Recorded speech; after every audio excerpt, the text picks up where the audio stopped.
NRS এর দেহদান কার্য সম্পন্ন হবে প্রাক্তন মুখ্যমন্ত্রীর। আজ বুদ্ধদেব ভট্টাচার্যের দেহ রাখা হবে পিস ওয়ার্ল্ডেই। পরলোক গমন করলেন রাজ্যের প্রাক্তন মুখ্যমন্ত্রী বুদ্ধদেব ভট্টাচার্য। মৃত্যুকালে বাম শাসনের দ্বিতীয় এবং শেষ মুখ্যমন্ত্রী বুদ্ধদেব ভট্টাচার্যের বয়স হয়েছিল 80 বছর। বৃহস্পতিবার সকালে বুদ্ধদেবের মৃত্যুর খবর জানান তারই সন্তান সুচেতন ভট্টাচার্য। পাম অ্যাভিনিউ এর বাড়িতেই 8:20 নাগাদ শেষ নিঃশ্বাস ত্যাগ করেন তিনি। জানা গেছে আজ বুদ্ধবাবুর দেহ সংরক্ষণ করা হবে।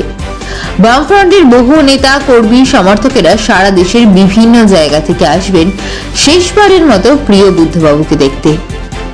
রাজ্যের প্রাক্তন মুখ্যমন্ত্রী বুদ্ধদেব ভট্টাচার্যের দেহ রাখা হবে পিস ওয়ার্ল্ডে। ইতিমধ্যেই কলকাতা পুলিশের টিম জমায়েত হয়েছে পিস ওয়ার্ল্ডে। চিকিৎসা শাস্ত্রের গবেষণার জন্য দেহদান আগেই করেছিলেন তিনি। ইতিমধ্যেই চিকিৎসকরা তার চক্ষু নিয়ে গেছেন। কাল শুক্রবার এনআরএস এ তার দেহদান কার্য সম্পন্ন করা হবে।